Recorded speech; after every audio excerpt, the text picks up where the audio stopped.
This episode of the podcast is sponsored by Tzviki Rubenfeld in honor of his son Avigdor's bar mitzvah. If anyone would like to support the podcast or to sponsor an episode, please email me, sfarimchatter@gmail.com, or check out the website, sfarimchatter.com. And if anyone has any questions, comments, or feedback, please email me, sfarimchatter@gmail.com. Hi, everyone. Welcome to another edition of the Sfarim Chatter podcast. On this episode of the podcast, I'm going to be joined once again by R Moshe Maimon, and we'll be discussing the Sefer Maagel Tov of the Chida, Chaim, Yosef, Dovid, Azoulai. Maagel Tov is the Chida's diary, or his travelogue of his travels as a shadar, which he was a shliach, he was a tzedakah collector, in other words, for Eretz Yisrael, for the community of Hebron. There's two new editions which just published, one by Machon Amar, one by Machon Heir Mizrach, which we'll call the Raviv edition after the editor, and we'll talk more about it. There's also an English translation that was published many years ago that's not available right now.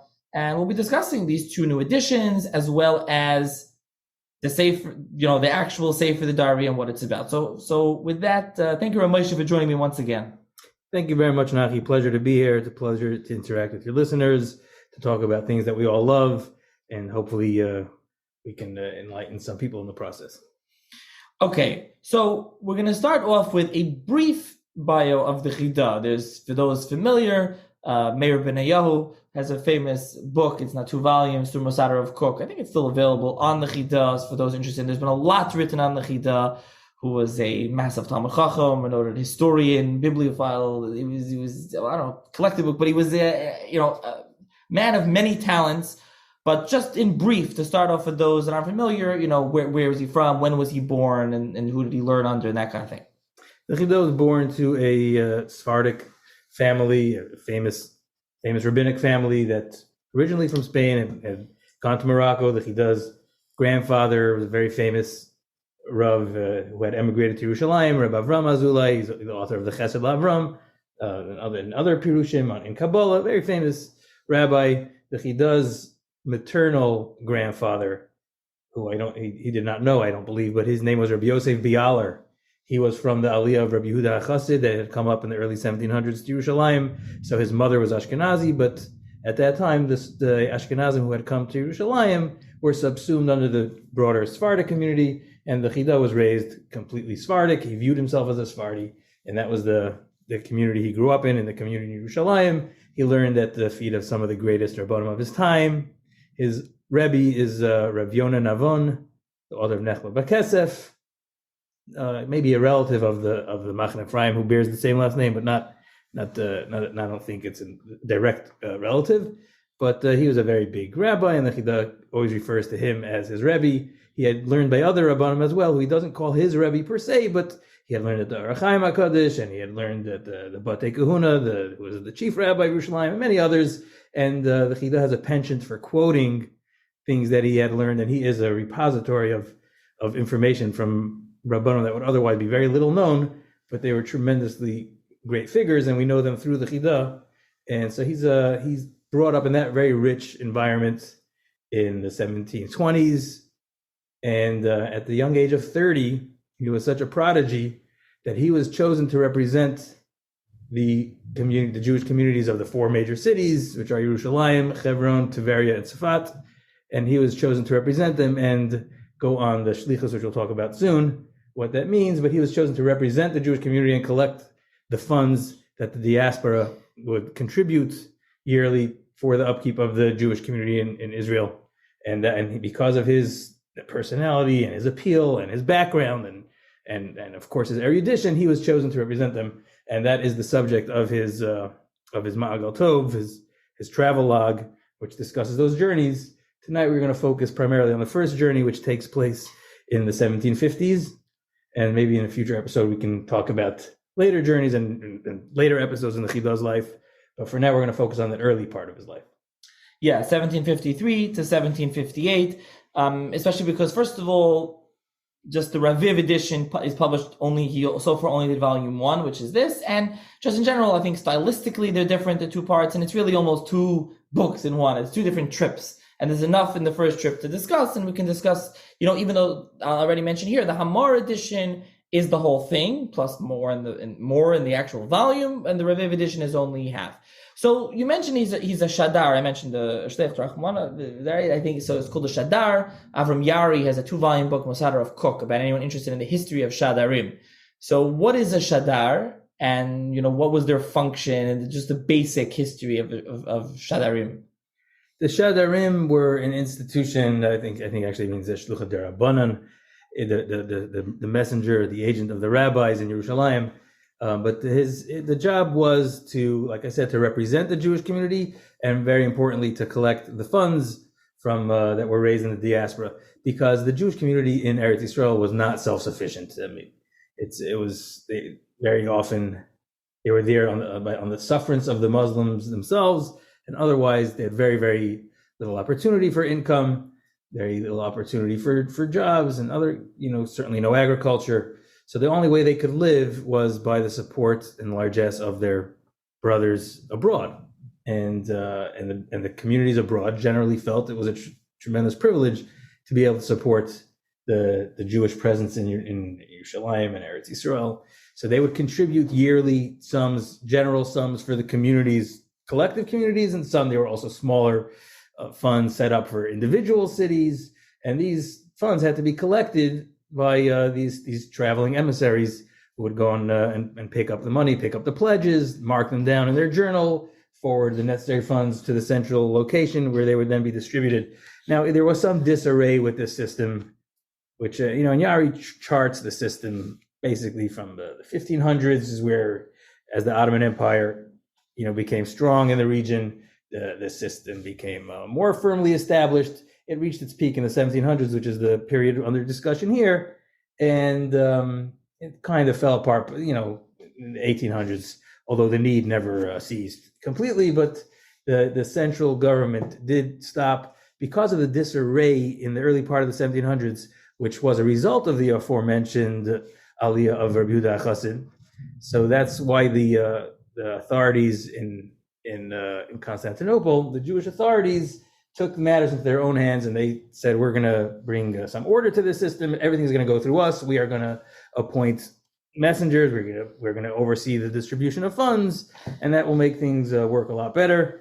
Important to note at this juncture why precisely it fell into disarray. One of the main factors was because of these 1,000 or so Ashkenazim who had emigrated to Yerushalayim and been subsumed under the same community. They continued to function as somewhat of their own community, and there was some inner strife about the distribution of funds. They felt maybe they weren't being properly compensated. They deserved a larger amount, and therefore they would try to raise funds themselves, which would cause the communities that would otherwise contribute to the broader fund of the general community were now not giving. And the worst part of it was that they were not able to support their lifestyle, and they incurred tremendous debts. And in Yerushalayim at those times, under the cruel Muslim authorities, if debts weren't paid, they would take instead a pound of flesh. And you'll see time and again that the Shadarim refer to the support of the community in Yerushalayim, not only as tzedakah, but also as pidyon shvuyim, because they were literally held captive and their lives were often in danger. And that is why we all know about the Chorv Rabbi Yehuda Chassid. The Chorv Rabbi Yehuda Chassid refers to the shul established by the Ashkenazim Talmidim of this Rabbi Yehuda Chassid, and that shul was dismantled and destroyed when the community could not make good on their debts, and that is why there ceased to be a independent Ashkenazi identity at that time, which was what led to the authorities in Turkey setting up a new system where everything was centrally managed and overseen. And at that point, which is what gave that gave this mission a lot of success, and that's why it reached its peak in that century.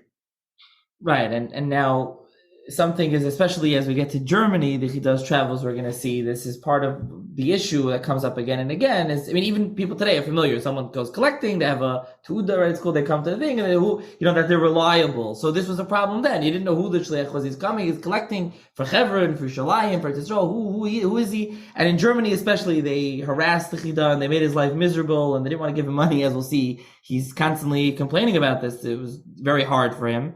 and they would have to compare. I think we talked and we did an episode previously where we once discussed one of these books where they would have the name signed, or they were able to recognize the name. Was a different Rav signed the name that he was a reliable person? Would have to have the recommendation. I think he calls it in the book a lot of recommendation. He writes it in the Hebrew. So we'll discuss. This is how this new system was set up, and there actually was maybe a charlatan involved that caused people not to believe in the Shadarim, and that's why the Chida had problems. So we'll discuss more about this. So as we mentioned, we're discussing the first travel, which starts in 1753 and it ends in 1758. The Raviv edition, I think it's from the Benio book, maybe, that prints very nicely in the front, right when you open in the front flap, I guess, in the front 2 pages, there's a map showing and then numbered 1 to 143, exactly where he went, each stop, each city that he went to, with like arrows on a map for those familiar. So just a map from Eretz Yisrael as he went through Europe, and we'll discuss the different places that he went to. I did study that map, and I can assure you that it was taken from the Benayau edition, because there are certain cities that Benayau left out by mistake, and they're left out in this edition as well. Although he did make some emendations later based on other corrections that he notes in his footnotes, but those omissions were copied. So I am pretty confident in saying that he did take it from the Benayau edition. Okay, so we're going to talk mainly about the Sefer, and then I think at the end we'll discuss more of the review, our critical review of the 2 editions that just came out. But I think to start, just so an overview of the Sefer. Let's just talk just briefly of the Sefer to start. How does he do each entry? It's a diary. When people are familiar with a diary, how does he do each entry? Actually, before that, I think we should discuss the history of the Sefer. I don't know why I'm jumping the gun about we should discuss the basic. When was this written? The Chida. So for those in the Hamor is now redoing all the volumes of the Chida, and this is volume 50. And there's more Sfarim in each volume. So Chida has many Sfarim. But the history of the Sefer was these were one of the ones that wasn't published in his lifetime. So they both recount in their introduction just briefly. So I think we should talk about just the Sefer for a second, even though I know we're going to hopefully not get people too confused. We'll talk more about it at the end, but just we're talking about this diary. So the publication history when did the Chida write this? And when was it actually first published? So it's an interesting question, because it never has been decided decisively exactly when he wrote it and how he wrote it and why he wrote it. But after studying it carefully over the last little while, I'm pretty sure that I got the idea now that the Chida did not write. This was not, in other words, this is not the diary that he would jot down every night. What he would write every night, he kept logbooks, and where he'd write everything. He would process his information with writing, and that's anything new, anything he thought, anything significant that he saw or heard, especially manuscripts that were not readily available. He'd copy over the passages that he wanted. He'd keep these all in journal after journal after journal, and a lot of these journals have survived, which is how we're able to piece together his method. So the Chida would just write. He would write and write and write, and people ask, why would the Chida even write a memoir? It's such an unusual thing to do, and the answer is, in my mind, I mean, the Chida himself notes some of the purposes and benefits of putting this journal together, and not to take away from those benefits. One of the main ones is to give praise to HaKadosh Baruch Hu for the nisim and the niflos and all the kindness that he experienced. He feels he has to acknowledge, and that's certainly one of the benefits. But that in and of itself may not be enough for someone to sit down and write a memoir. It's because the Chida would process everything through writing and writing and writing and writing.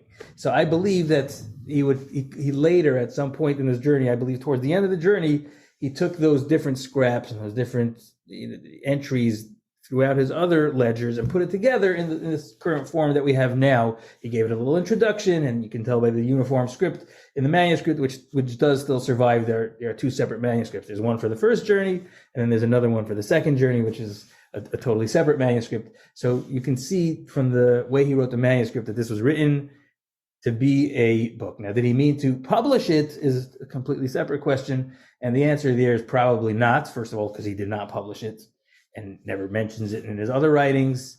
He refers sometimes vaguely to his collections, his likutim he calls, or once in a while he refers to his zichronot, his journals, which is the way they were called, like we spoke in an earlier podcast.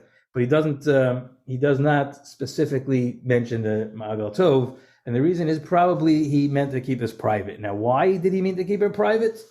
Well, his son gave a report to another shliach who then told Rabbi Yaakov Sapir, who told it over to the editor of Chaim Michel's Or Chaim, where it was first published in the 1800s, that the reason he did not want this Sefer published is because it contains many disparaging references to the people who treated him less than favorably in his opinion, and therefore he felt he shouldn't publish a book which doesn't speak well of other people.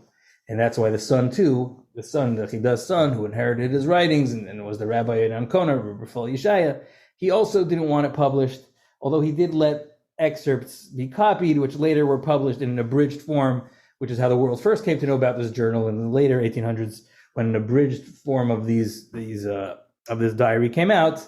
But later it was the Mekitz Nerdom Society that published the work of Rabbi Freiman, Dr. Freiman. He published it first in Berlin, the first journal, and then in the 20s, and then later in the 30s, he put them both together in a nice critical edition from the manuscript, and that's how we have the entire Sefer now. Yeah, and so the Hamar edition does talk in the introduction about Lashon Hara. It's Lashon Hara. Lashon Hara, so they say a lot of these people aren't around anymore. No one knows who they are. And there's more of a discussion there. I don't think we need to go so much into that, but this is the basic. It is worth mentioning one of their interesting chidushim there. They have a chiddush that being that Lashon, it's not technically Lashon Hara unless you say it.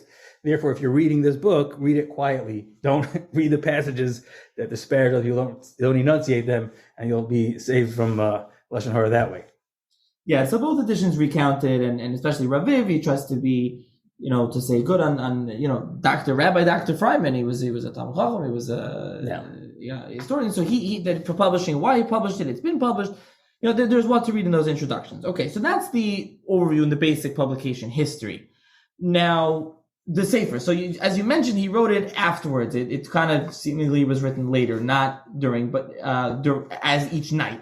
Now, but as you come to the Sefer, as a diary, if you're familiar with the diary, there's an entry, there's a date, and then he writes. So just structurally, and again, after this, we're going to dive right into the actual Teichen, what he says, but just structurally, one last thing, how does he date each entry, and what is he kind of standard entry? He lists, this is this date, we went here, a lot of the entries are just, or daily, other than the stories, it's this date, we were here, I went to this place, I went to that place, right? So one of the words he uses to describe it himself is the Chida in his inimitable Melitza, which we'll talk about later.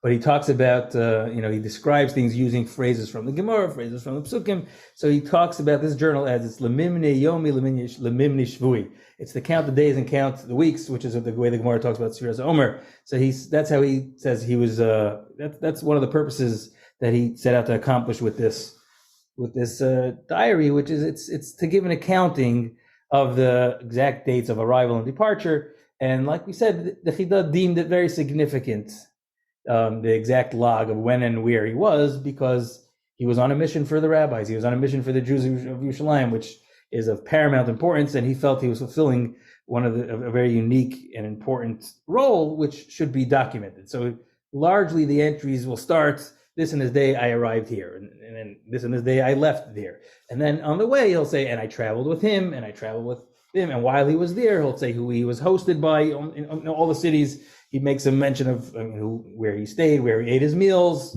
And of course, in the course of discussing where he was, he also mentions what he had seen there. And of great interest to bibliophiles is there's a long list of manuscripts that he, because of course he had a very avid interest, like we mentioned earlier, in manuscripts, and he gives what he saw where, which manuscripts, and some of these manuscripts do not exist today. So it's really a firsthand account of great importance.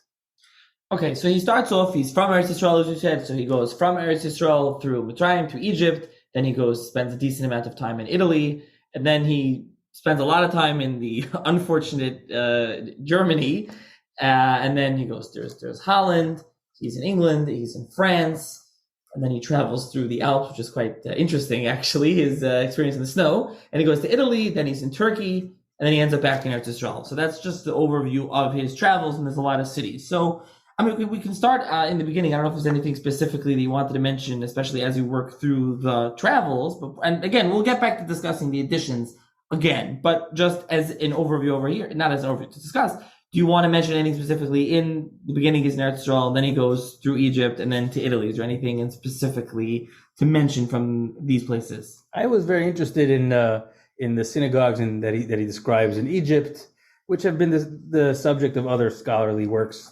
There's a work, I understand, in preparation right now to discuss the various synagogues. These synagogues later became very famous with the discovery of the Cairo Geniza that were housed in various different spots around Cairo. So when the Chida gets there, he identifies some of the different shuls and some of the different legends about them. And one of them, he uses a very interesting name, which was not understood by the different editions. And that is in the what he calls the Egyptian shul. The word Egyptian in this context means Cairo. Old Cairo was referred to as Al-Masar. It's Egypt. The old Egypt is Cairo. So he says the Egyptian shul, which is the oldest shul in the vicinity. He says they have there the Sumbati. Now this Sumbati is not clear what it means. It might, some of the Freiman suggest maybe it's a vault, maybe it's a plaque, maybe, people weren't sure exactly what it is.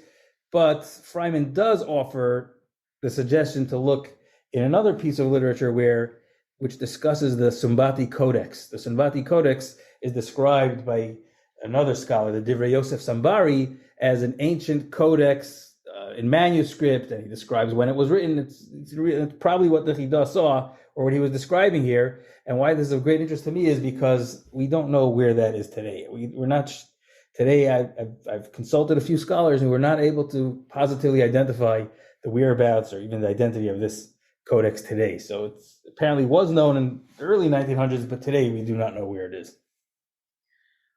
Right. So, okay, that's obviously very interesting. And he talks about the Rambam, the Shul. He goes through over there and he goes through the rest. So then he gets to Italy. Italy, there's some really interesting parts in Italy. Where he's traveling through Italy. Obviously, again, so each place he says, I went here, I went there, I traveled from here, stayed with this person, this Gvir, that one. He tells you how much money he collected. There's some interesting stories, and he gets to Venice, specifically some interesting stories. I don't know if there's something else that you want to relate from over here. I want to give an overview of the different communities. It's interesting to note that of all the communities that he visited in the first trip, of all the different countries he went to, in the second trip, Germany was off the map. And that's just because he did not do very well in Germany. And we'll talk about why. But just to give you the overview, like you said, he went through Egypt. Doesn't seem that he did any collecting in Egypt. That was just a point of departure. From there, he traveled to Italy. Italy was part of the Shlichus, was part of the mission. He was largely received pretty well in Italy, although he still had not yet attained the fame he would later attain in Italy, and he spent the rest of his life after his second mission. He spent the rest of his life in Italy because of his his great success there. But on his first trip is where he first met people who would later become his lifelong friends, and he identifies them as such. And he did okay in Italy. From Italy, he traveled north to Austria and into Germany. And the further north he got, the further Christian it got. It became much more oppressive, both from the government authorities and even from the Jewish communities. And there's probably a link there, which we may explore later. And in Germany, for the large part, which is better part of 2 years that he was in Germany, he did not do very well at all. And the cities there were not accepting of him. They were very cheap. He talks about how miserly they were, and they wouldn't pay for his cart, and they wouldn't pay for his lodging, and sometimes they wouldn't even admit him into the city, with the exception of Frankfurt, where he was able to secure the approval of the Pnei Yehoshua, and we'll get into that later. But the Pnei Yehoshua, extended his protection to the Chida, which did gain him favor, and he had met some very noble, righteous Balabatim in Frankfurt, and that stood him in good stead in Frankfurt, at least. So that was the lone exception to an otherwise very bleak period in Germany. From Germany, he went to Holland. Holland, he was very well received. He did great in Holland. On to England, where again, he talks about how, in England, it was very seasonal. If you came at the wrong time of the year, when the heads of the community wouldn't meet, they would only meet at a specific pre-appointed times. A shliach couldn't do anything there, and the shliach who had come there before a few years earlier was very unsuccessful in London. But because he had won favor in their eyes, and by the grace of Hashem, he did manage to exceed all expectations. He did fabulously in England, From there, he went south to France. Then he did wonderfully in France, and then back to the Alps, to Italy. And then he went to Turkey, which is the headquarters. So he went to Turkey to wrap up the mission. Turkey is where all the money was processed, all the documents were looked over. So he spent a good amount of time in Turkey. I believe that is where he compiled the final edition of his Sefer. He saw some very fascinating sights in Turkey. He describes an actual coronation ceremony there for the new Sultan in exquisite journalistic detail. And then he wrapped up his trip there and back home to Yerushalayim. Right. So so first of all, in Venice, there was the whole back and forth with the tax collecting, with the authorities that he describes in detail. He actually describes going into the in Venice. He sees them, how they're dressed, and he sees the ceilings. Of course, those familiar in Italy with he's from Eretz Yisrael. They don't have these kind of fancy, I guess, architecture, Italian Renaissance architecture there that he could describe. As interesting as he was in the Venetian dress, it's worth mentioning that the Venetians were maybe not favorably, but they were also very interested in his dress. And one government official points out that seeing this Levantine fellow from the Ottoman Empire, this Jew dressed in Ottoman garb, that reminds him in his mind that he imagines that those are what the Jews looked like, the Jews who had killed their savior. That's what he writes. He heard from this fellow. So that wasn't very favorable, but you can imagine the impression he made in full Ottoman dress, showing up in a Western city like Venice. Yeah, with his turban and everything. This is on page 68 in the Raviv edition. So from there, he ends up going north through Germany. So the interesting part is he talks about in Trento, right? He talks very interestingly about, I think that's where he goes with the yellow badge, with the clothing that he had to wear. The clothing, he wasn't used to this. He got in big trouble. He mentions there that he was aware the Jews had told him about the badge. They had only told him about the badge on the clothing, probably like you're saying, like the yellow badge that they wore prominently on their chest. But they had neglected to mention that besides for that badge of honor, it was also required to wear an identification on the head. I don't know if it meant a separate kind of hat or another badge on the hat. He doesn't describe it clearly, but he says there needs to be another siman on the rosh. And he did not have it. And when they discovered that, they were going to fine him 100 Reichsdaler, which was an exorbitant amount of money. And they hauled him before the magistrates, and he tried to plead his case. He said, "I'm just a Jew from Jerusalem. Let me do," and that only incensed them further. What are Jews even doing in Jerusalem? Defiling Jerusalem? It's a Christian city. The Jews don't belong there. So that didn't help. Then he just appealed to their sense of kindness and compassion. He said, "Everywhere in the world knows that this government here is just and kind. So please, I'll put it on now." He says, he puts it on. "Look, what's the difference if I put it on now? Now I'm wearing it." So eventually they let him off with just a small fine. So I think it's when it gets to, Fursi, if I'm pronouncing it correctly, which the story starts on page 81 of the Raviv edition. That's really, first of all, he ends up seeing there by this person that he's going to really not have anything favorable to say about it, except for he sees the Munich Talmud, and we're familiar today, that's a Ksav Yad of the entire Gemara in one volume. So this person, I guess, owned it. But that's where he's received very not favorably, and he's really not treated well.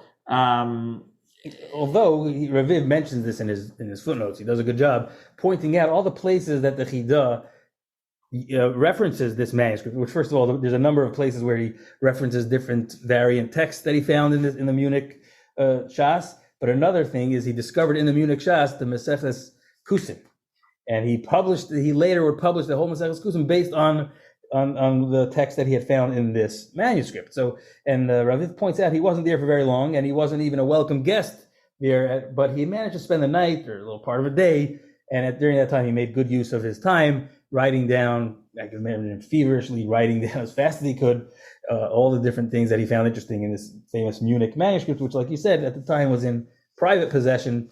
Later, probably not willingly, it landed up in government possession, which fortunately for us, which is why it survived till today. Right. So here he's busy with the Pinkasim, who signed in his ledgers, signing, different Rabbanim would sign, and then the Rabbanim in the next town would recognize him. I think also he had the previous Shadar would give him the other Pinkas, so he would have that to show them. But it seems like whether they weren't recognizing the names in his, or they were just making crazy for a reason, because Raviv mentioned this, there was a charlatan going around. I don't know how much that was really the case, or they just didn't want to pay him, or didn't want to recognize him, they didn't know who he were, but there was a lot of, I don't know what the right word is here, between the Chida and the Germans that they didn't hit it off, except him and the Bnei Yeshua. They really didn't hit it off well. So that episode that Raviv mentions, Raviv is, I think, unduly harsh in his portrayal of that other Shadar. It was an Ashkenazic Shadar by the name of Yehuda Yerucham. The Chida calls him Rabbi. The Chida does not denigrate him. He wasn't happy with him, and he felt he was usurping the authority of the rabbis in going on his own mission, but he does not portray him as a charlatan. And it seems to be it's a very, very testy situation, because this shliach, this Yehuda Yerucham, was going on behalf of the Ashkenazic community, like we said, just like they had the problems in the earlier part of the 1700s, which are later straightened out. It seems like those problems were cropping up again.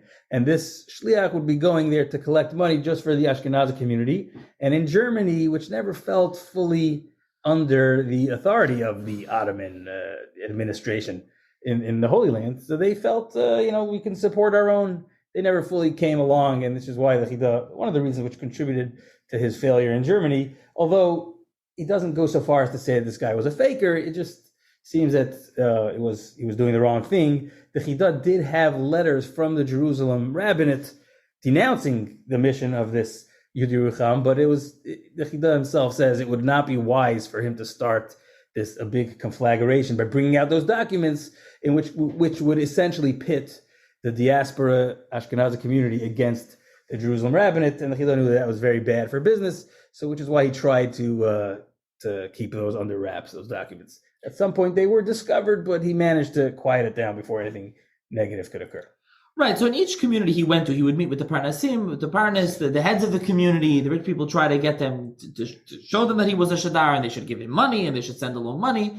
And this was kind of the problem. I think it's here in Harburg, maybe one of these places they went, and they didn't want to give him. I think at one point, I think the minig was, you correct me wrong, right? They would pay for his wagon, his fare, his taxi cab to the next place. And some of these places they didn't want to pay. They put him in a public one. I think they threw his stuff out into the street, and they just get out of here. I think there was one at a certain point, even put him on the garbage collection wagon. Yeah. Right, in Germany. That's in Harburg. Yeah. And in Harburg, which is one of the Parnasim that he mentions by name and has nothing good to say about this fellow, how this fellow would get up early and daven early, and he wanted the Chida to do the same before they would daven in shul. Just get up and leave. We're not going to help you here. He said, I can't just leave. You don't have a wagon for me. Yes, we do. The wagon which would carry the garbage, which meant human waste disposal as well, a very unsavory mode of transportation. You take this wagon out of town. And he said, no, I'm not. That's not befitting. And forget my honor. That's not befitting the honor of the Jews in the Holy Land. I'm on a very sacred mission here. You can't treat me this way. They just took his baggage and threw it out. So he had to hire his own wagon, he says, and at great expense. But like you said, Nachi, that was the custom. It was accepted that the shliach, even before he would prove himself, but just out of respect for the office of the shliach, the community would put him up, would put up the shadar, would pay for his lodging and pay for his wagon. Although in Germany, he says they wouldn't pay too much of it. Sometimes they would pay for him, but not for his luggage, or they would pay for the first 15 minutes. But not more than that. Then the rest would be on him. He had to pay a lot out of pocket, which he talks about with great frustration. Yeah, it's very, very moving here, where he gets tossed out, and the guy, like I said, Rosh Chodesh davening, he forced him davening in the house, and he threw him out, and he said, I'm going to go, I'm going to hire. It's just really, he says, first of all, a lot of malitzah, and we'll get into that, which is a lot of flowery phrases from Psukim and other places, but he says, he says he started crying. He's crying. He goes through and he says, it's my averos, but help me. He's davening. He's crying. It's a very poignant scene. You can imagine he's 30 years old. He's a shliach. He's going collecting. He's away from his family, and they're just treating him like garbage. They're putting him on the way. There's no other way. It's terrible. They obviously. And for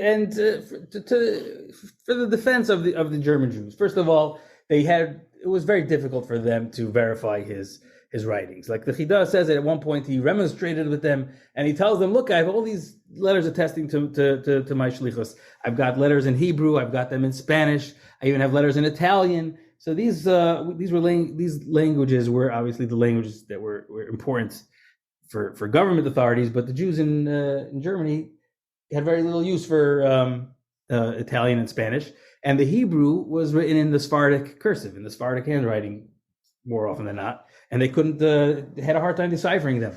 So the Chida says, but I have 300 such letters, and I've got letters from ambassadors, and I've got, I can't be making this up. But still, they were obstinate, and they would say, no, you can't prove it. And then, like we mentioned in the earlier podcast, each community, if you would look at the way the shliach, was treated in the community before. If the community before accepted him, so it would snowball, and they would get more acceptance. But if the city had gone to previously treated him poorly, and they didn't accept him, so why should we accept you either? Which is why in one of the German cities, he begged and pleaded with them, don't write the amount you gave me. They gave him a few dollars. He says, just write, you gave me a donation.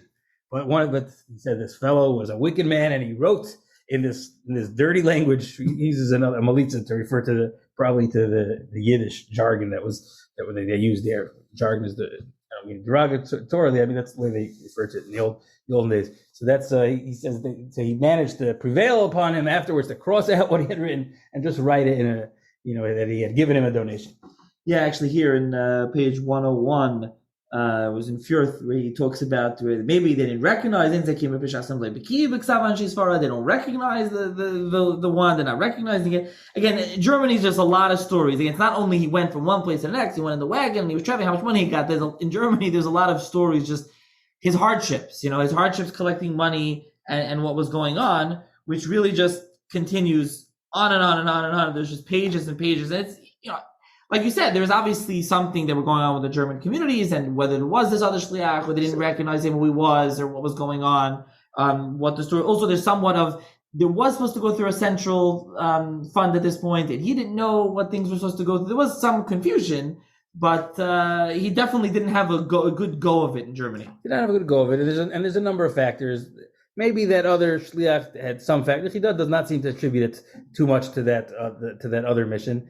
The Chida himself attributes it mostly to the nature of the people he encountered, and this is one of the reasons, again, why this manuscript was shelved. He says the nature of them, it's just the parnasim that he encountered. These leaders of the community were not good people. He says they were miserly, they were suspicious, they were full of excuses and lies. They would promise and not give, and he blames them for his failures. But to their defense, the Jewish communities in Germany were in a much more precarious situation than elsewhere. The government themselves was very oppressive about who could be where. There's certain cities they couldn't come in after nightfall, and it's like the pasuk says in Shir Hashirim, Al teruni ki ani shechar choret. A lot of the blackened face of these parnasim was because they were blackened by their experiences, and it's unfortunately it's a cycle of unfavorable behavior. But another factor is, and this is developed well in an article by Matthias Lehman. He discussed this, and he paints the pattern here that the Chida was he was an outsider in Germany. The community in Italy, which is closer to the Ottoman Empire, they're not Sephardim per se, although there is a large influx of Sephardim there, particularly in Livorno, where the Chida did do best.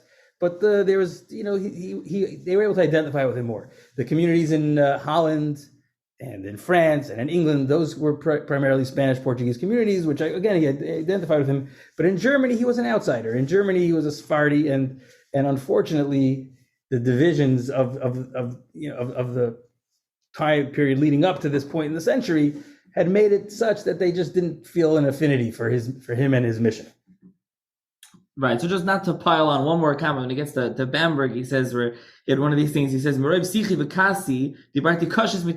ended up talking harsher, and he goes through, and it's interesting, he says, he mentions them, that he has, you see all the signatures of Chevron, Bekushta, Constantinople, Chorabani, Italia, V'chasimus, ambassador, he says, the ambassador Shalmelech Tzarfas, the French ambassador, V'chasimus, Reish HaKumr, Yerushalayim, he had the priests in Yerushalayim, Hanimtze Kazeh, Shuyuch Lezayev, Eskol Zeh, Beksivas, V'lashonis, in different languages.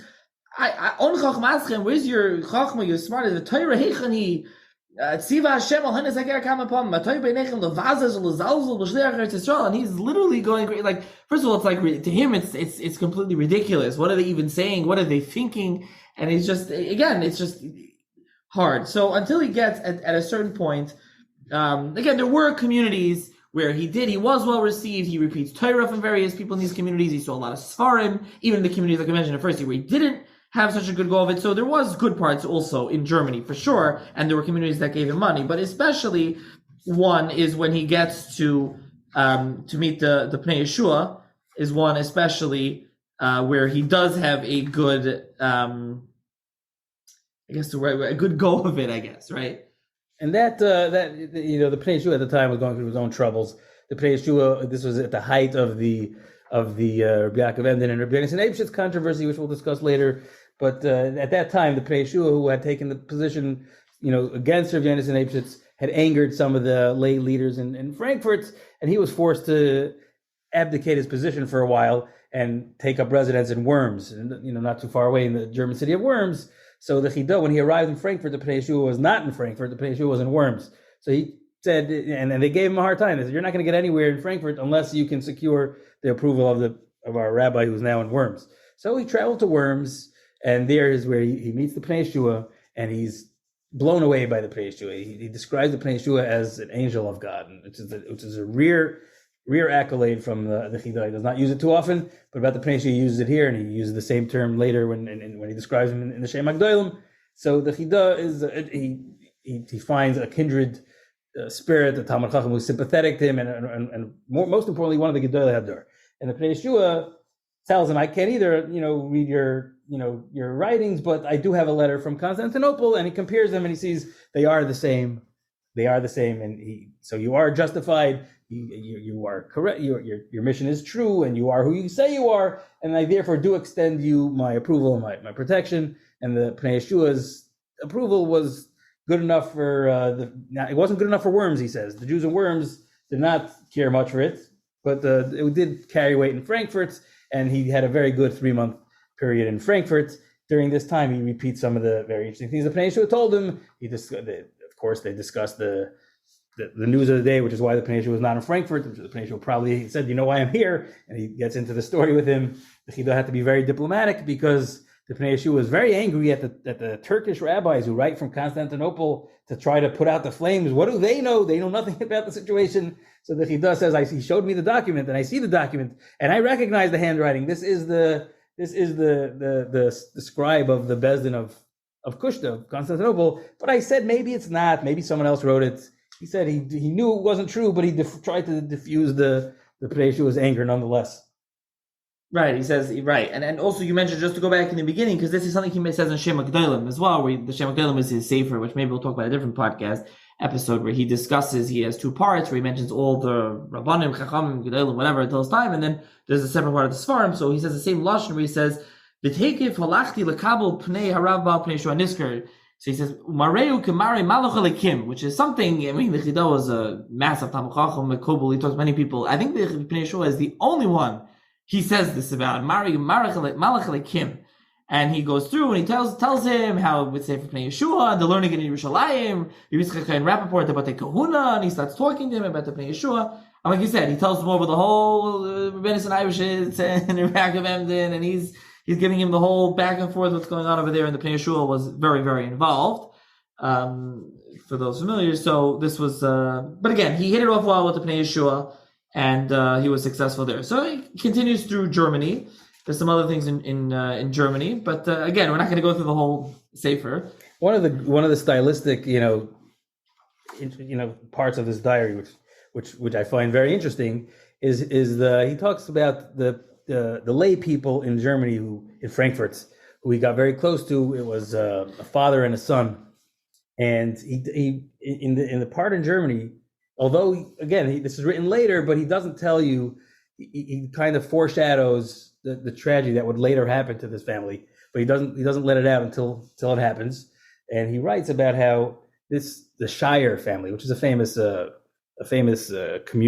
important communal name in the annals of Frankfurt Jewry, but this Shire family had taken him in. They were important. He was an important parnas himself, and by them showing favor to the Chida, others wanted to follow suit, and he was invited out all the time to the various different important lay leaders in the community.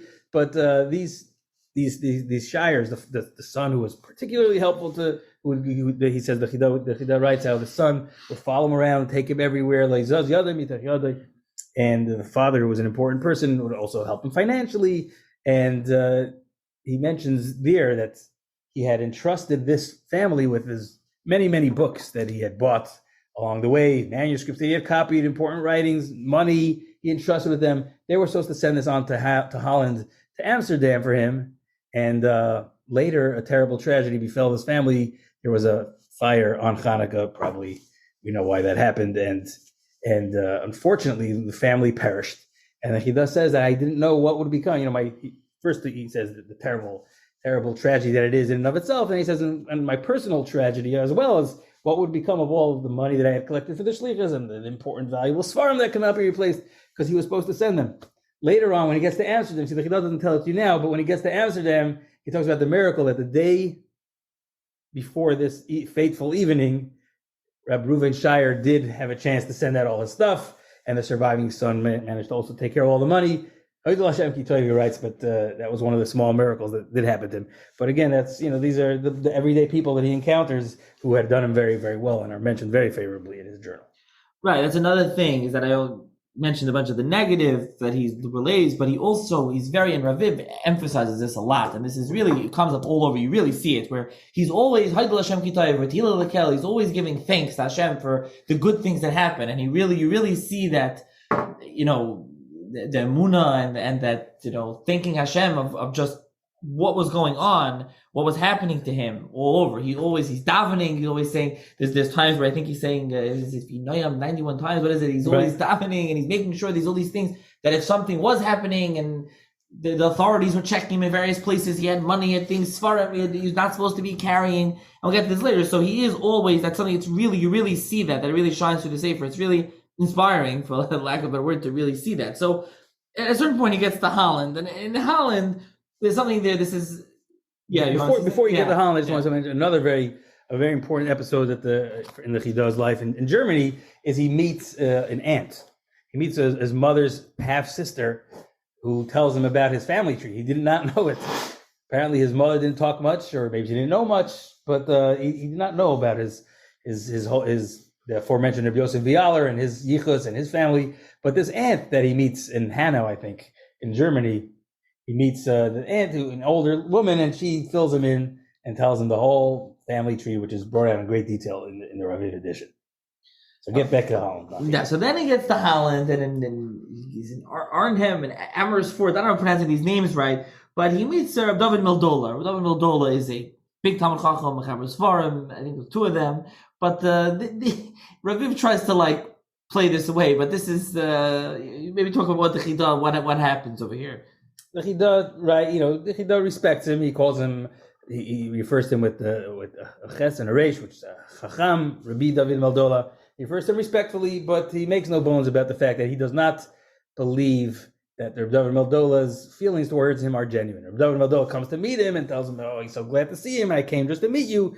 Chida writes he doesn't believe that. The real reason Rabbi Dovid Meldola came was to sell his sefer, and this is an interesting facet of the times for bibliophiles out there, and Rabbi Yaakov Emden discusses this also. A contemporary author writing his own sefer. They didn't have central bookstores. They didn't have Amazon. You couldn't order it through Nachi's podcast.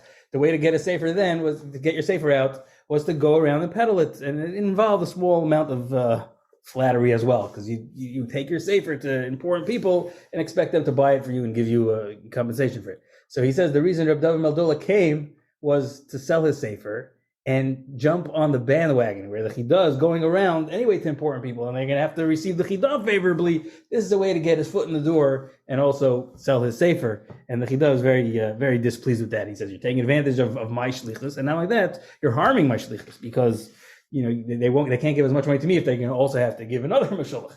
So the Chida really makes no bones about it, that he was not at all pleased, but he does say that to his face, he made sure, and it was very hard for him, he writes, but he made sure never to get into any open confrontation with this Rabbi Meldola, especially because he was hosted in Rabbi Meldola's house when they did reach Amsterdam, and he had to play a very fine line.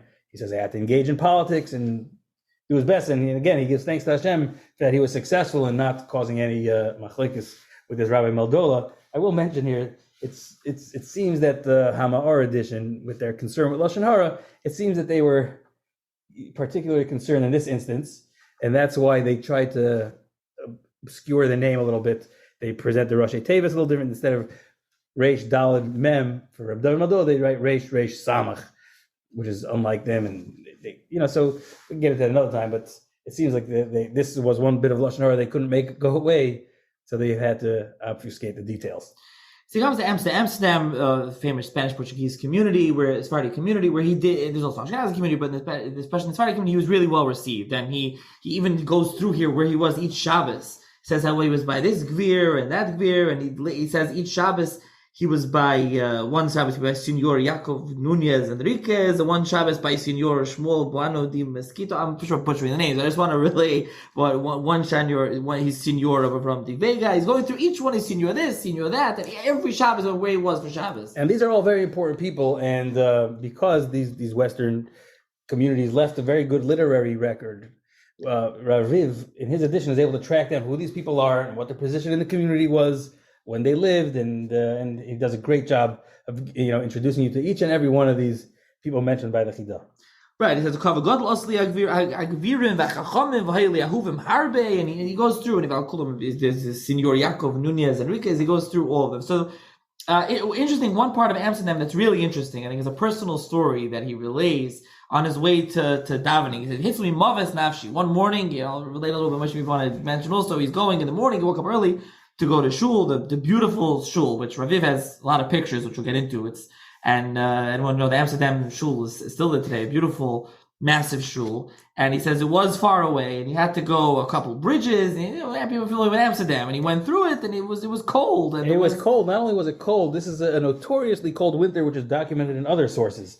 This was a particularly cold winter where where the rivers had frozen over to the point where public fairs were held in the river, which is in other cities as well in that region, and very, very notoriously freezing cold winter. And he describes how there's no way there was no way to find the proper path anymore because it was covered with ice. So he was gingerly making his way towards the shul. It was early in the morning.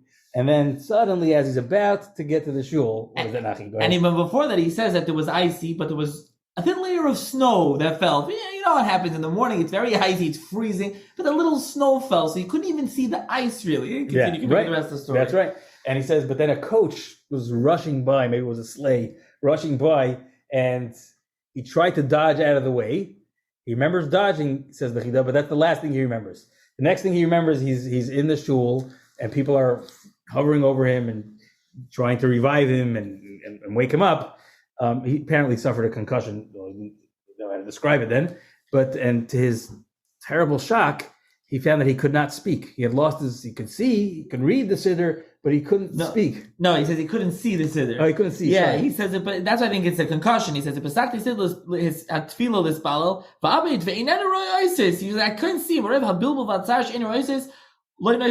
He said his neshama left him. Right, he could speak. He says, he says he sat there and See,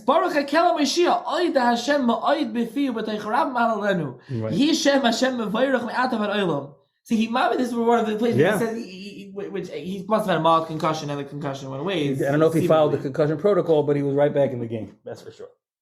Yeah, and he actually right after this he says he dashed in Amsterdam. He says V'shamra isi sifra tzitzis novel tzvi hanitfas b'tzina, which there's a whole kitzur tzitzis novel tzvi that was published in the back of Yaakov Sefer's Chuvas, and that was the whole thing. It was ripped out and destroyed. So that he makes mention that he saw. So this is something over here, and then he goes to England, where there's another interesting story. But I don't know if anything else you want to mention Holland or England.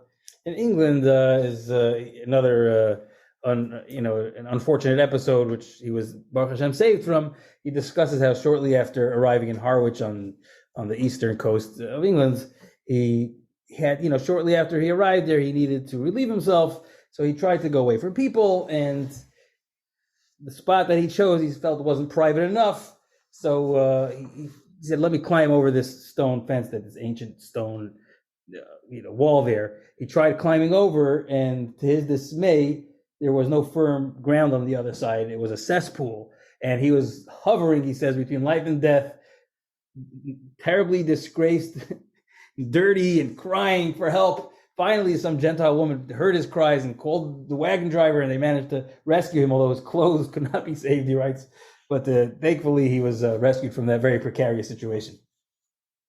Yeah, so that's really, again, we'll get to this at the end, but it's just amazing, besides for everything else, just to see these personal, intimate stories of a God, one of the Gedolim in the past few hundred years. I mean, it's all the Chida was mamish the Gedolim, and you're seeing these personal anecdotes and stories that he's relating. It's just amazing to see.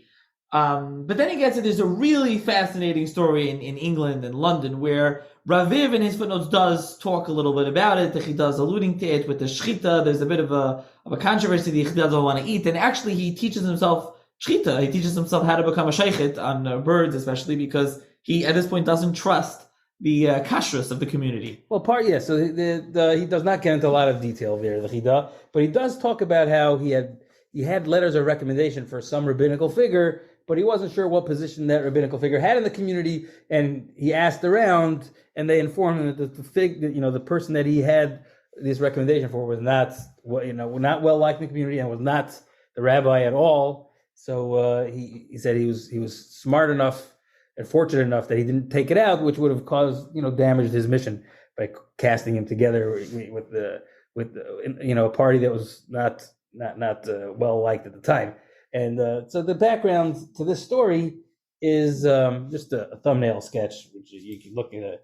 There's source material there, which you can look up, and actually it's referenced it's an English article, first referenced in the Freiman edition, but Rabbi summarizes it that this is the son of Rabbi David Nieto, the Matidan, his son Rabbi Yitzchak Chacham Isaac Nieto, who was the rabbi, had a tough time enforcing the rule of halacha against the will of some of the more strong-minded lay people there, and he had resigned his position, which is why the Chida says that's the background for the Chida, saying he did not know who was the rabbi at the time, because the main rabbi had resigned. And at the time, there was another scholar from Turkey, Rabbi Yaakov Kimchi. And Rabbi Yaakov Kimchi was an influential rabbinical figure in the community, and the Chida loves him. He says he's a great friend of his, and he talks with very laudatory terms about this Rabbi Yaakov Kimchi. This Rabbi Yaakov Kimchi was instrumental in pushing a sheikhet that was not the community appointed sheikhtim, but this is a sheikhet that they can rely on. So this is a catalyst for fights, and probably the single biggest catalyst for communal fights in recent memory is the shechita fights. And so that you had the fight here. The interesting twist here being that the less reliable sheikhtim claim to be fulfilling the Sephardi shechita and not using and serving only glatt kosher animals, while the other sheikhet said it's not possible that you're serving them glatt kosher animals, so you must be fudging it a little bit, and better to serve shechita which is not glatt, but at least it's kosher. And that was the big fight here. This fight later was this Rabbi Yaakov Kimchi put together a pamphlet which he sent to Europe to get rabbinic support for his position, and he chose to publish it in the city of Altona, which is where Rabbi Yonasan Eibshitz was residing, and that was enough to make Rabbi Yaakov Emden very suspicious of him. So Rabbi Yaakov Emden, whose son was another rabbi of the breakaway shul, the Hamburg shul in London, he brought this matter to his father, Rabbi Yaakov Emden's attention, and Rabbi Yaakov Emden came out very, very strongly against this Rabbi Yaakov Kimchi. So you have the Chida supporting him, and you have at the same time you have Rabbi Yaakov Emden on the other side of the discussion.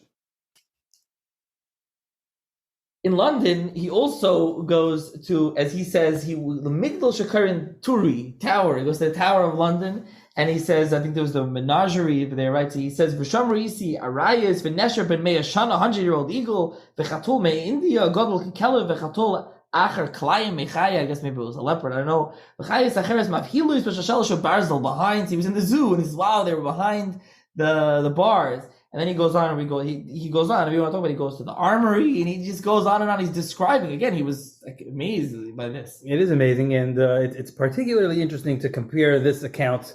This is a great first-hand historical account of what the London Tower, which is still a major tourist attraction to this very day, at the time in the 1700s, it was a big tourist attraction. And to compare the Chida's contemporary account with other contemporary accounts and see how they line up, it's a fascinating discussion for another time. But suffice it to say that the Chida's descriptions are perfectly on point and accurate. Again, there's a malitza there, and you got to figure out what exactly he means.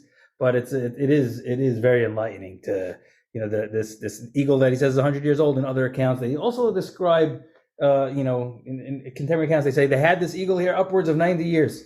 And again, given the conditions of the time, information then wasn't as fact checkable as it is today. So it was there for a very long time, very old eagle. I think today the oldest eagle on record is in the 40 years. Nothing made it that long, but this is what they believed at the time. Yes, and eventually continues traveling, and again, there's a lot more here that we're not getting to, of course, but we're just trying to give a snapshot. He comes to Paris, and he's this Yaakov Rodriguez Pereira, and when he discusses, he mentions how he invented one invention of sign language, and this Yaakov Pereira himself shows that he demonstrates his it's like a pre-modern Helen Keller, which there was an actual child there who was a deaf mute, and the Chida writes that Yaakov Pereira had taught this child to communicate. The Chida says the voice sounds like a wild animal because they don't know how to use their voice properly, but it was an amazing trick. And he says this Yaakov Pereira even had a letter from the king recognizing him for inventing this tremendous advancements in this field. Yes, he talks a lot about that. At a certain point, he comes to Bordeaux, which has a very, again, a Spanish-Portuguese community.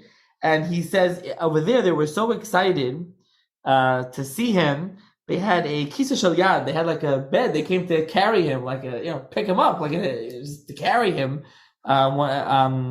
What would you call it? And to bring him. And he went there. I think there maybe he spoke. Some places he spoke in shul. I think so. Maybe over there he gives an accounting where he speaks. That was another one of the significant things that the Chida records in his journals is the where he spoke and when.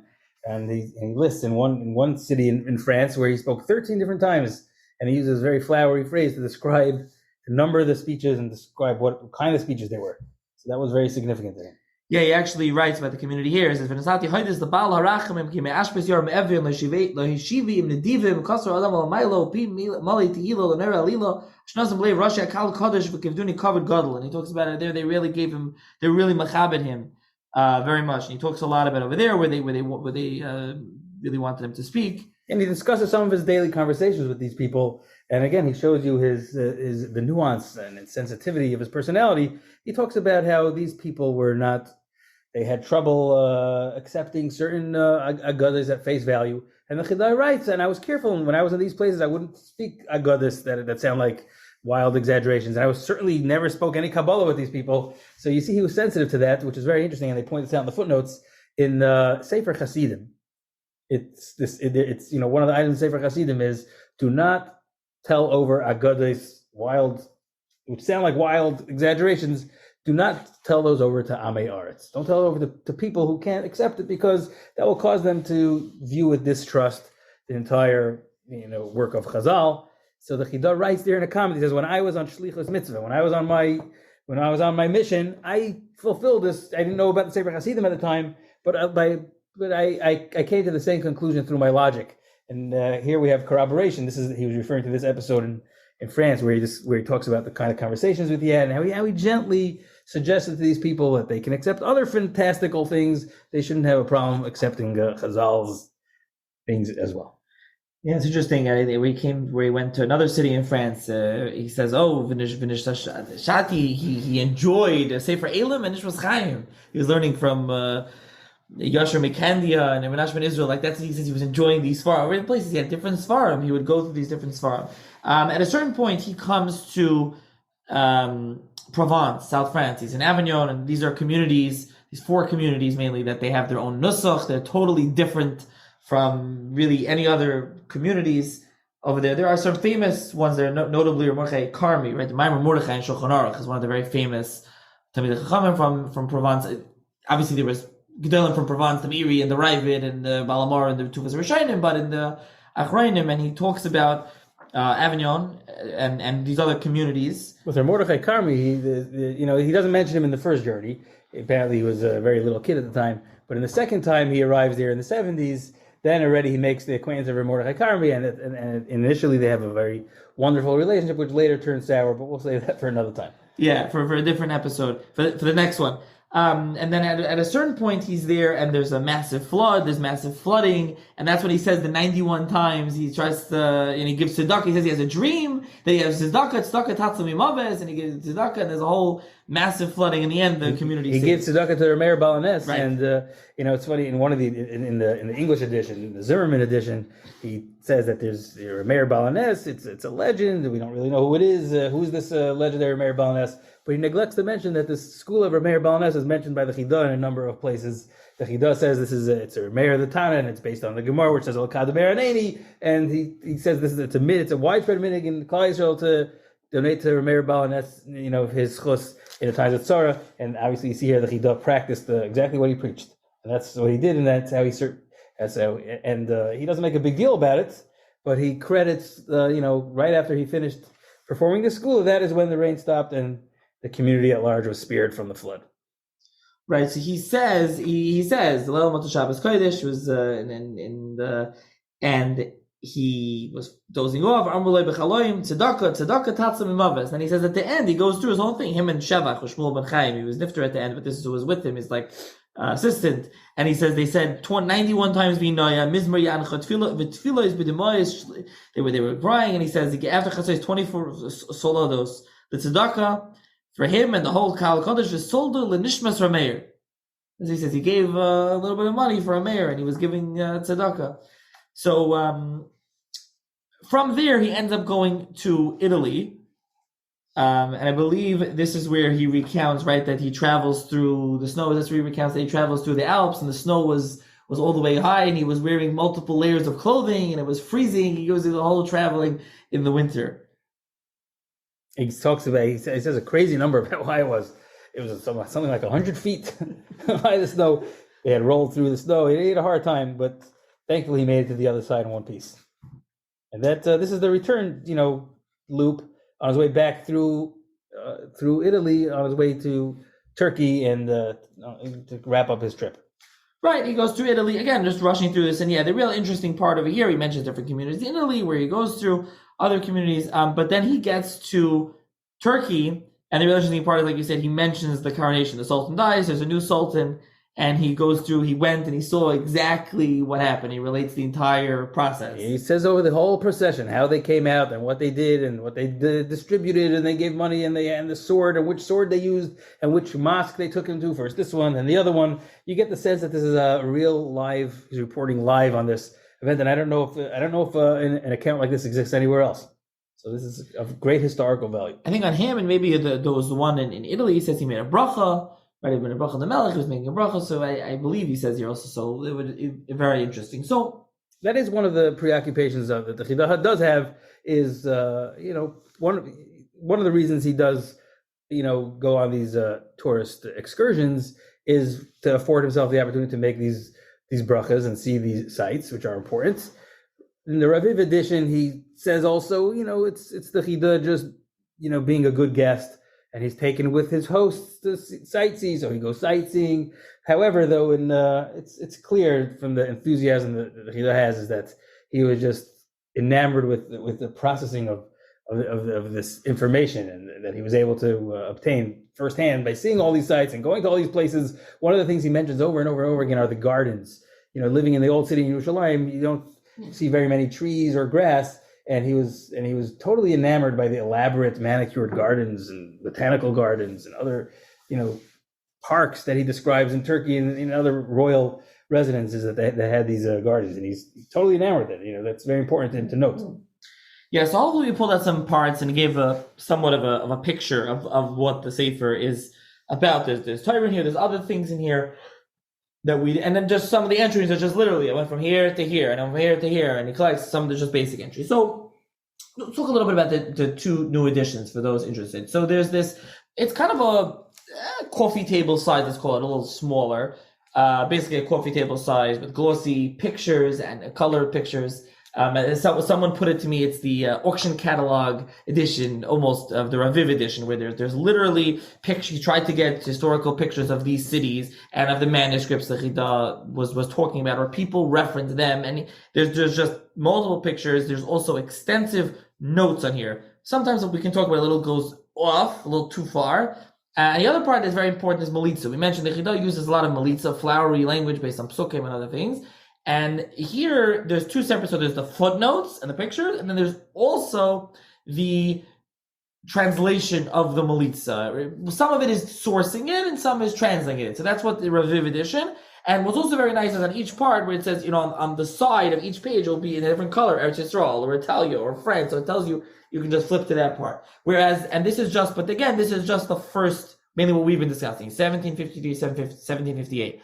The Hamar edition, which came in literally a week later, has both of the trips, plus it has a new Sefer Kan Sipur, I think, from manuscript. And they included, they didn't finish, but they did most of the set of the Kisei Chida. They included their introduction. So their complete introduction to all and Mavoi and the history of the whole Chida is in the back of it as well. So it's a pretty big volume. And they have it's more of a standard kind of a Sefer, but more basic footnotes. That's just the basic overview. So now, what can you tell the listeners about what you discovered, between the editions, the discrepancies and differences between, just what each one has to offer? Okay, so I went through a careful page-by-page comparison, and I also checked it against the manuscript, which is freely available online now.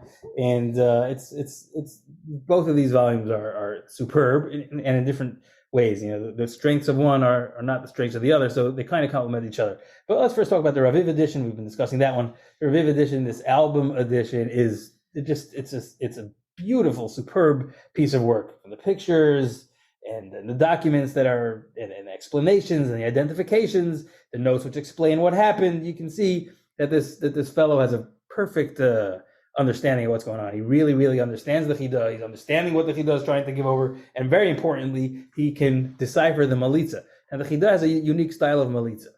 The Chida would use words from a pasuk which sound similar to the words he wants to say. So you kind of have to know what he wants to be saying. It doesn't help to know the pasuk because he'll sometimes change a letter of the pasuk, which is the style of Melitza, and then and you have to understand where he's going and what he's trying to convey with this pasuk. Often, but not always, the content of the pasuk he's quoting or the Gemara that he's quoting does have some relevance, but not necessarily. It's important to understand the words that you should anticipate him using, and then you'll understand why he's using a fragment of a pasuk instead. And it takes real know-how to understand what the Chida source was. Which words is he not corrupting, but which words is he altering? What is his source, and what does he mean to say with the source? And that's really not an easy task. And it's a very important and commendable work that Raviv has done in deciphering all that Melitza. So that's one of the just some of the advantages of the Raviv. The Hama'ar, in maybe somewhat condescending fashion, they write in their introduction that they are not going to occupy themselves with explaining the Melitza for the reason that Talmidei Chachamim don't need that help, and Amaratzim really shouldn't be reading this book anyway. Amaratzim only want to take out from this book things which are not important. They want to take out some derogatory information. They want to take off the tangential information. It's not important. They don't have the right reasons for learning the Sefer. We don't need to help them read it. We're only going to help with the Talmidei Chachamim. And again, Talmidei Chachamim don't need help with the Melitza, which is a fallacy. First of all, Talmidei Chachamim do need help with the Melitza, and very often, but at times I was able to discern that the editors themselves didn't get the Melitza. Sometimes they say, you can see that they weren't completely sure either. So it's in that sense, the Raviv edition certainly has the advantage. Now, as far as hewing to the manuscript, they both claim to be copying. This edition is not just a reprint of the first edition. They went back to the manuscript, and this is printing it from the manuscript. In that sense, the Hama'ar claim is correct, besides for that example I mentioned earlier, where I think they specifically didn't. But in generally, the Hama'ar will supply lines that are missing, lines that were just totally skipped by the original scribe, and they supply that missing line based on the manuscript, or they'll read words better. Raviv often does not have those. Towards the end of the book, he gets better, but he cannot claim to be coming off the manuscript. So in that sense, the Hama'ar is better. Now, as far as that little helpful feature on the side of the page is where in the Raviv edition it tells you where it is, and it's color-coded, so it's easy to find. The Hama'ar edition has on their top header, they have what year it is. They don't say where it is, but they say when it is. So both together would be very helpful to know what year it is and where you are. So each edition focused on a different part of the work again. But the Hamar edition is much more all inclusive. It has a lot more. They have some of these ledgers. They supply information from those manuscript ledgers, and they even produce some small works that were included in those journals. So it's very important to have. If you want to get a full picture, I think it is important to have both of these editions. Yeah, also Raviv. The first one's name is Asaf Raviv. That's why we're calling Raviv. But he also, something that's nice is when there's a city, the Chida mentions a lot of times, not always, a lot of times he'll put the English spelling inside the footnotes. You'll be able to see, if you're not familiar with the Hebrew spelling of the Chida, you'll be able to see it on the bottom. Now that feature it's a good feature and it's updated, so it is important work. But for largely that work was done by in the Freiman edition. But Hamar doesn't have it. Hamar leaves it out. So Hamar leaves it out. So again, if you're buying Hamar and someone, especially if someone is a native English speaker, it would be nice to know where these places are, with the English spelling, not just trying to figure out what the Hebrew spelling is. Again, the notes and the pictures are nice, but sometimes it's overkill. So I'm looking at a page here. He's talking about Ancona. He says, "Oh, here's a picture of the cemetery in Ancona." Or so, he's mentioning a lot of times what he'll do is the Chida mentions he met Rabbi so and so in this city, and they'll say, "Oh, either they have a picture of him, or he'll show you this is a manuscript that he wrote, or a sefer of his that he wrote." So it's nice, but sometimes it's a little overkill. So I don't know what the decision was. Some cities he tries to take historical pictures or drawings from the time the Chida was there, and sometimes he's giving you modern pictures, and sometimes both. So I'm not sure what the editorial decision was there. Sometimes again with the shuls, different synagogues, sometimes historical pictures, sometimes not. I think what is available. He's tried to fill it with as much illustrations as he can. Right. A full disclosure, I went through the entire Raviv edition. I really enjoyed it. To me, it was a real pleasure to read. I personally would recommend this one, and that would be because just the Hamar is very nice, and again, I think realistically someone should get both. The Raviv one is like $60 plus, depending where you find it. The Hamar one is more like $30, so it's a difference. And the Hamar you get the full thing. The Raviv you only get half. But just for the translations, a little bit of the Melitza and the sources, and then the extensive footnotes, you get more of a full picture of the story, I think, in the Raviv edition. With the pictures, it makes it more of a nice read. But if you're not someone that wants more of a book, I had no problem taking this to shul and using it. But it is bigger, and it's more unwieldy, and it's, a bigger kind of thing. But again, they're both very nice. Hamar also is a very nice, and it's very nice that we have two new editions. Hamar will give you the beer bones background, but often not enough. In other words, the Chida relies on you. He's writing for a contemporary who understands the workings of the Kehila and the inner dynamics of meeting this fellow and having to get permission from that fellow. A lot of these things he takes for granted, but the Raviv painstakingly discusses exactly how it was working and what was supposed to happen and what did happen, and it's invaluable to understanding the full experience. Right, I think sometimes the Hamar even does try to explain the Melitza, but again, it's not nearly as much as what the Raviv does. But again, like you said, unfortunately, you both have to get both editions to really be mashlim. I heard maybe someone's working on another one, but that's really the way to get it. One more thing to mention about the manuscript. So each one, the Chida used Arabic numerals, meaning he didn't write, I'm looking here, Shvat 20. He didn't write Chaf Shvat. That's not how he wrote it. He wrote 20, but interestingly, in the manuscript, this is how he wrote it, Shvat 20.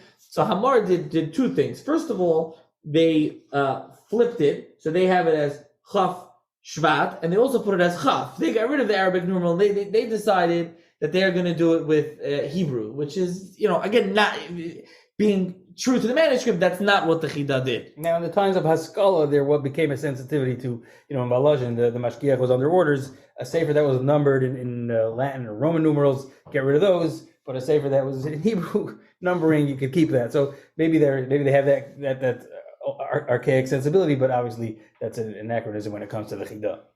One more thing about the Raviv edition. So they both have nice introductions to the actual sefer. Raviv in the back, you just mentioned this. He has, I don't know why he felt the need to include it. We can talk about it. He puts in Maimer V'tztiku es hatzadik. So this essay at the back at the end of this Raviv edition is concerned with one question, and that question is: where did the Chida stand on this controversy which tore apart Europe, the Rabbi Yaakov Emden and Rabbi Nissen Eibshitz controversy? And it's responding to an earlier attempt at at this question made by the rabbi in Columbus, Rabbi Kasil Yehuda Greenwald, a famous Rav, an American Rav, and a famous historian, particularly of Hungarian Jewry, and author of a biography of Rabbi Yonasan Eybeschutz.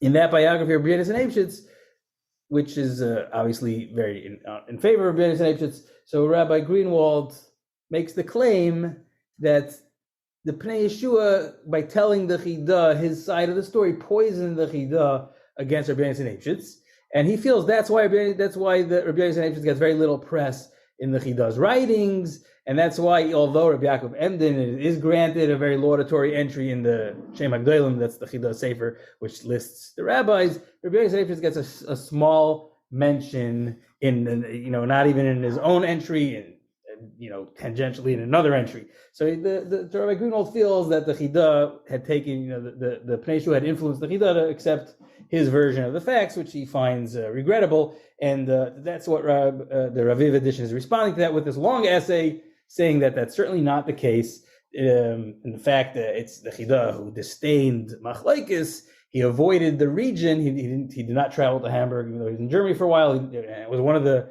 very important communities. Also, a community with an important Spanish Portuguese presence. Neither of them note that, but that is an important factor. We know that like we mentioned earlier, the pattern of the Chida's success did have to do with his finding support in these communities. But he did avoid that entirely because that was the epicenter of this controversy, and we have testimony that has it on hearsay from the Chida that's why the reason he avoided the area was because he was trying to stay out of the fight. So. But the one very important thing that Raviv does point out is he went and consulted the original manuscript for Shem Gedolim, and he discovered that in that manuscript, the Chida actually gives he does mention he does mention Rabbi Yonasan Eybeschutz, and actually gives him more praise than the entry for Rabbi Yaakov Emden. Now that manuscript was later published in 1770s. In the first edition, and in the first edition, both of those entries are left out. There's no entry for Rabbi Yaakov Emden and no entry for Rabbi Yonasan Eybeschutz. And later, in the 1780s, when it's republished, that's where we have the current state of affairs lies, with Rabbi Yaakov Emden getting a very big entry and Rabbi Yonasan Eybeschutz getting a relatively small one. He himself cannot describe what the reason for that is, but speculations about his own speculation is that he felt that if he would support one or the other, that would damage his shlichus, and that's why Rabbi Yaakov Emden, nobody was accusing him of anything, so he could support Rabbi Yaakov Emden. But Rabbi Yonasan Eybeschutz, who was accused of various complaints, which you've discussed in other podcasts, so if he would come out in his favor, he would lose, potentially would hurt his cause of the shlichus. I find that unbelievable because just the history of the fight, the people with the money, the lay people, the lay leaders, largely supported Rabbi Yonasan Eybeschutz. You didn't have anything to fear from if you were on that side of the fight. The opposition was largely rabbinic, and Rabbi Yonasan Eybeschutz was able to win and hold his position because of the support he had from the lay leaders, like we mentioned earlier. That's why the Pnei Yeshua was forced out of his rabbinic seat in Frankfurt. So I don't find that so credible. I think it may have to do with the purpose in writing Shem Gedolim, but again, that's a discussion for another time. But that's the essay at the end of the book. Yeah, something I don't know how we forgot about this. There's an article you wrote in Yeshurun about the Maagel Tov, and that is on page 53 in the Raviv edition. When the Chida goes to Padua, and Ramchal, Moshe Lutzato lives, he literally just says he was there by his hat. It's a lakuf Lutzato. He writes a kuf, and then he hardly makes. First of all, he doesn't really mention Ramchal at all, and he just goes about kuf, which is everybody's harav. It's very interesting that he's a kuf. What is kuf? So what is kuf? What's going on with Ramchal over here? Right, and I was pleased to see that both of these editions did get it right. What hakuf means. The Zimmerman English edition believes what people did believe for a while, that hakuf meant like it does, when it's used by Ashkenazim. Ashkenazim would write hey kuf, particularly Hasidic Rebbes. Hey kuf means the holy one, the sainted, HaKadosh.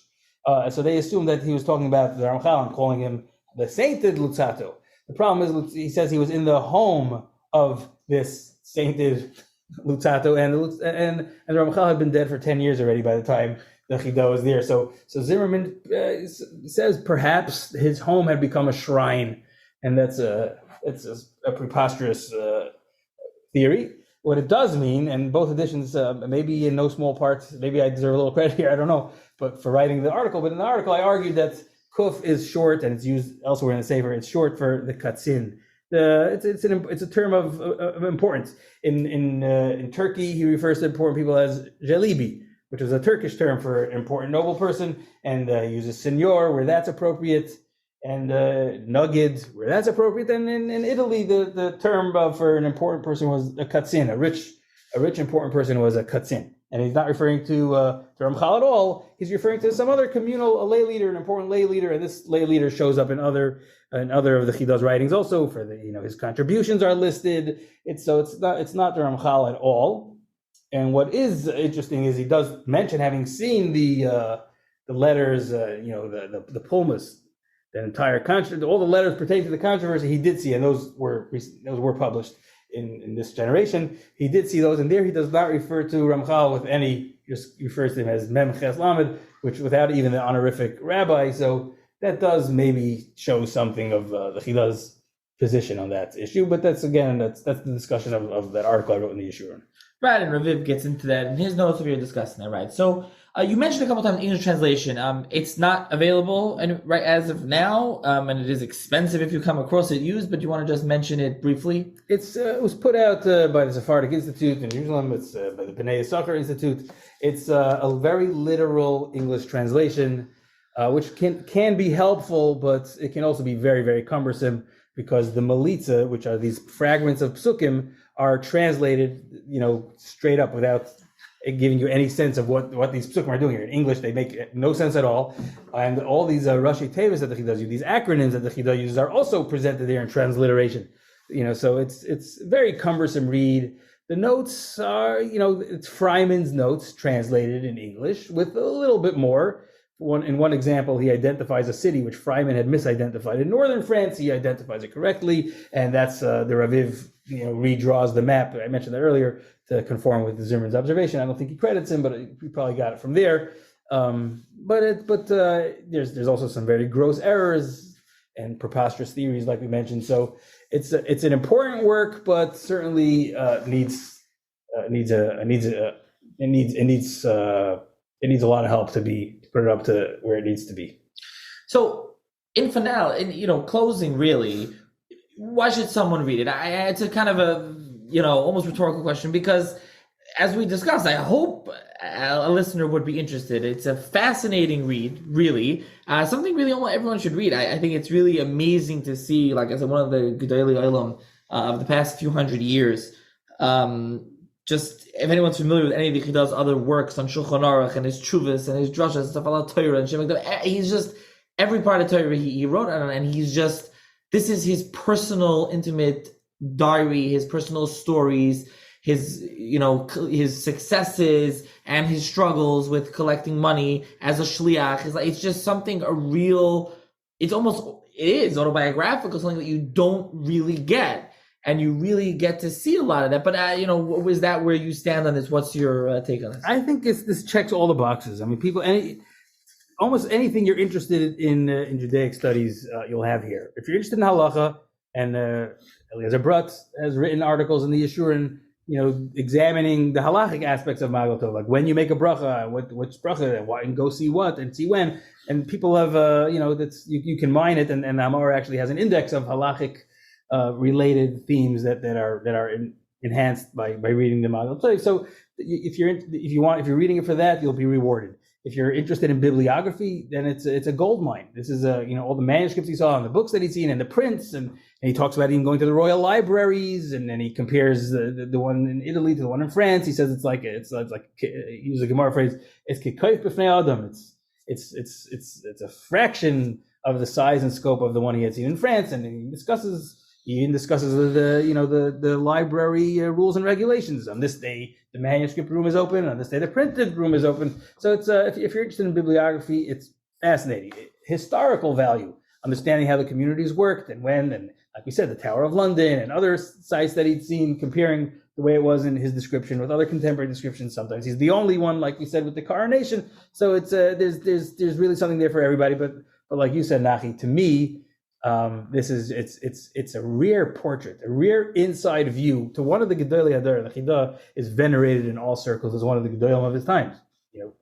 In all circles, the Hasidim have him, and the Sfardim, of course, and the Ashkenazim, and halacha and musar and all the svarim that he's written. He's one of the most influential Gedolim of his time, and to have such an intimate understanding of what he was like and what made him tick and what he thought about things and how he felt about things and how he expressed himself and how he lived and it's a window into his mind. It's such a rare opportunity, and above all, it's just a fascinating read. So it checks all the boxes. Yeah, he actually one sefer, his first sefer he published during this trip is Shar Yosef, which is the sefer on Hayrius, really one of these farm on Hayrius, and he printed it. And besides for Pirkei Yosef on Shulchan Aruch and the Chuvas Chaim Shal and the Shema Gedolim, massive work. So there's just so much that he wrote. Like I said, and you could get this portrait. So we discussed the two editions, and would you say, is it for anyone? I know that Hamor has this condescending, only for Talmidei Chachamim kind of thing, or would you say that, anyone really basically can pick it up and should be able to mostly read it? You'll get, and this is kind of true of the Chidas and Malitz in general. Again, if you understand what he's saying, you know where he's going, you could kind of figure it out. You're not going to get everything, but you'll get the idea. So even if you get the Hamor edition, which doesn't expend, they're busy sourcing all the malitzas, but not explaining. And again, sourcing is secondary to explaining the malitza because the source is very usually irrelevant to understanding it. But even if you get the Mar, which doesn't invest a lot, it's the most accurate rendition of the text, and you'll definitely get a sense. There's a lot to understand, and they do explain. They do give a basic, crucial understanding usually. So it's certainly will be rewarding for anyone who picks it up and attempts to join the Chida on his voyage. So I'll try to find links for both of them to put in the show's notes. Just one last question for you, Moshe, a teaser kind of thing. Especially if those interested, you can email me and let me know if you'd be interested in doing another episode on the second travel, a second part of Maagel Tov. Maybe we just want to mention the second part here. The second part is longer, and the Chida had already achieved notoriety. He was a very famous person now.